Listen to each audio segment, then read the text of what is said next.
statement. Well, I'd like to thank our fans. Opening day, 4 o'clock on a Friday. It's awfully tough to get off work and make arrangements to get here, and it just shows the dedication and the love that they have for our program and for Clemson University to have 6,000 plus people here on opening day for a 4 o'clock game. Says a lot. So we greatly appreciate our fans coming out and supporting our guys, and we certainly needed their support because for about 8 innings, offensively, we couldn't hit water if we fell off a boat. But we found a way in the 9th and the 10th inning with some great at-bats to find a way to get this thing done. Got to give a lot of credit to our bullpen today, our pitching staff. We did not walk a batter, did not have a walk. Our defense was outstanding. We were error-free, did not give up a free 90 in the whole ball game.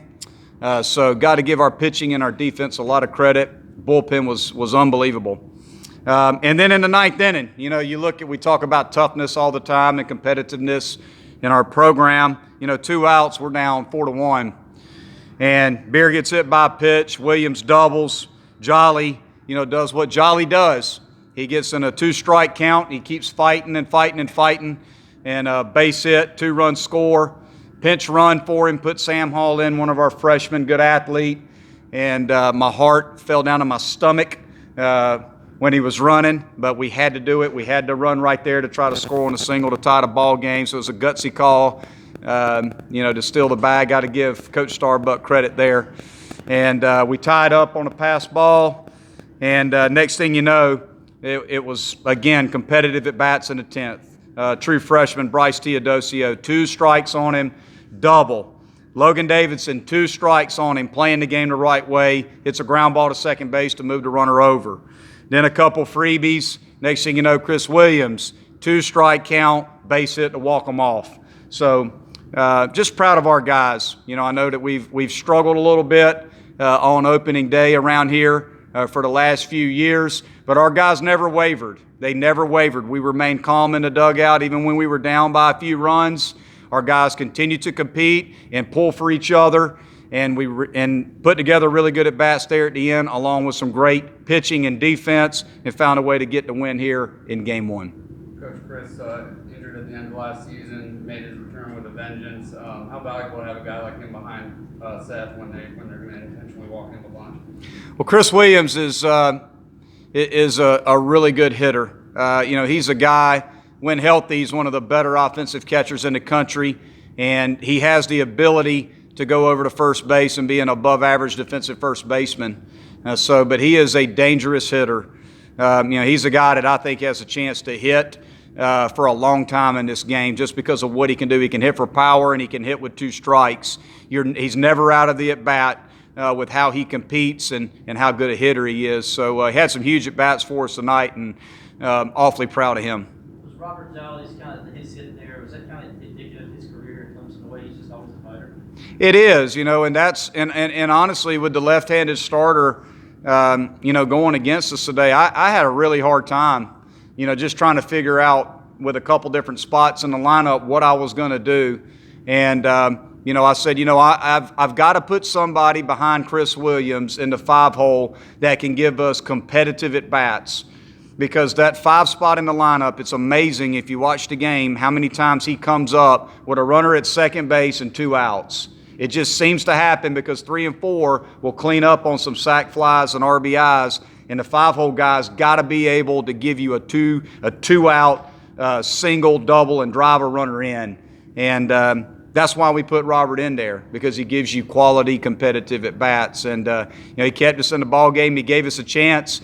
He found a way to get on base. He represented a tying run at that point in time, and that was why we were able to win that ball game. Even as the team continued to struggle offensively, Monte, did you still kind of sense the right attitude in the dugouts where, hey guys, we're eventually going to get this going. We're going to still pull this one out? I thought that our demeanor in the dugout was outstanding tonight because just me as a head coach, I'm trying to remain as calm and collected as I can and encourage them too. But I'm not. I'm not blind. I'm watching the at-bats, and their lefty Sheehan was awfully tough on our guys, and we could not seem to find a way to get anything going But our guys never wavered. You know, they kept encouraging each other. They kept talking about what they were seeing, what he was doing in certain counts. But you got to give him credit too.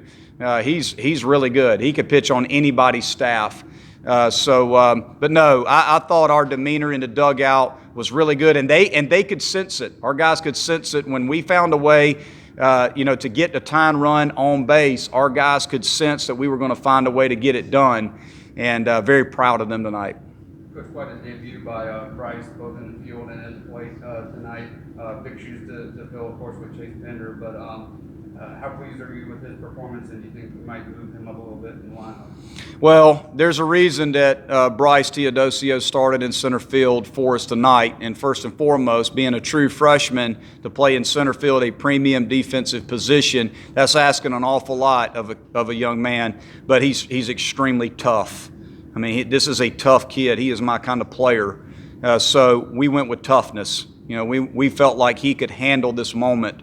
And sure enough, the first pitch of the ball game was a missile hit straight over his head, and he ran it down, and that's why he's there. He's there to try to turn doubles into outs. And, he's like a bull out there. He just runs everything down. He's super aggressive. He'll get hit by pitches. He'll compete at the plate. And that's why he's in there. And how about that for a debut? You know, gets a couple knocks, makes a couple nice plays in the outfield. And, we'll see. You know, I don't want to put too much on him right now. Just want him to get his at-bats, and down in the orders is a good opportunity for a first-year guy, and we'll just see how it goes. Given how Chris's season ended last year with injuries and the MLB draft season, was it particularly fitting that he was y'all's hero tonight? I'm sorry. Was it just how fitting was it that he was the one that was the hero tonight, given the way his season ended last year? Chris Williams is a special player, to me personally. He's the first player I signed here at Clemson. And when I got the job here, we had Chris Oakey as a catcher, and we felt like we needed another catcher, and we convinced a young man from California to come across the country. And it says a lot about Chris Williams in his first year here. He didn't catch a whole lot. He played first. We played him at third base. He did whatever it took to help our team win. And that's the kind of makeup that this young man has. And you look at the injuries that he's had. He's had a broken hamate. He missed time last year, obviously, with a shoulder injury. Now, this kid's been banged up, but he will find a way to get on the field and help our team win a ball game. So, again, he's a blue-collar kid.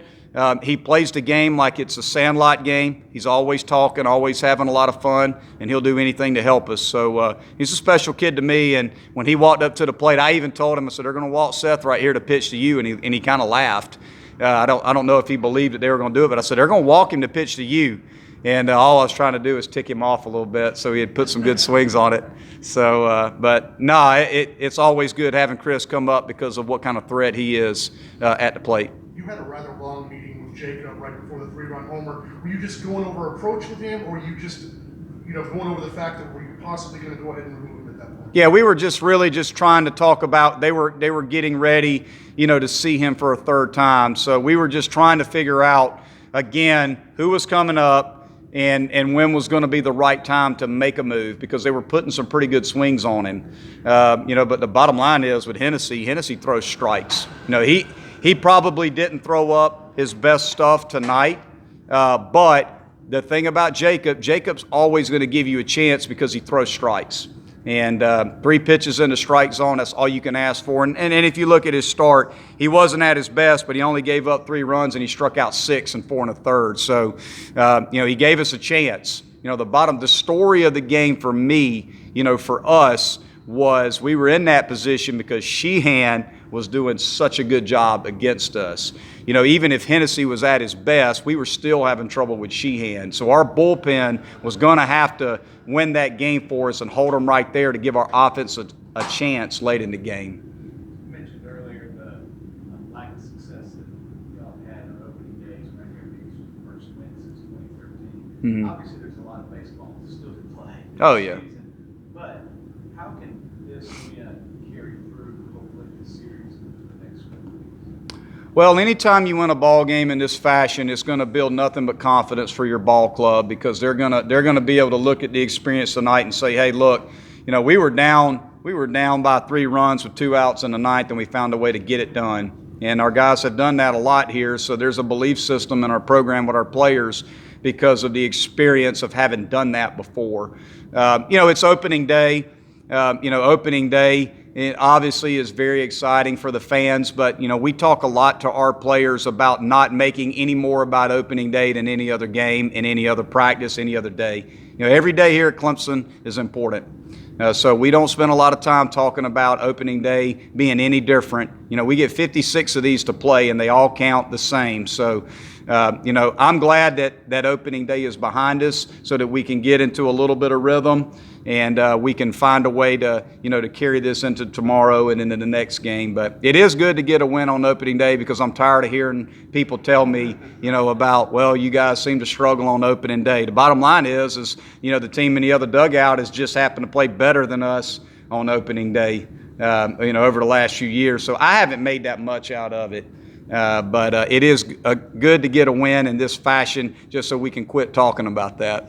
Coach, what did you think about that gapper that Seth ran down in right center? Obviously, you worked him at first base periodically, but he covered some ground out there for that one. Well, Seth's in the best shape he's ever been in. We could see that when he came back from the break. He worked really hard to get in good shape over the fall. Rick Franzblau, our strength coach, and our nutrition staff have done an amazing job. And Seth's an extremely disciplined young man. So he used his discipline and Rick working him extremely hard in the weight room to get him faster, get him stronger, and he's moving better than he ever has. And you could see it. You could see it. He cut off balls down the line, cut off 2 balls hit down the right field line that were singles instead of doubles.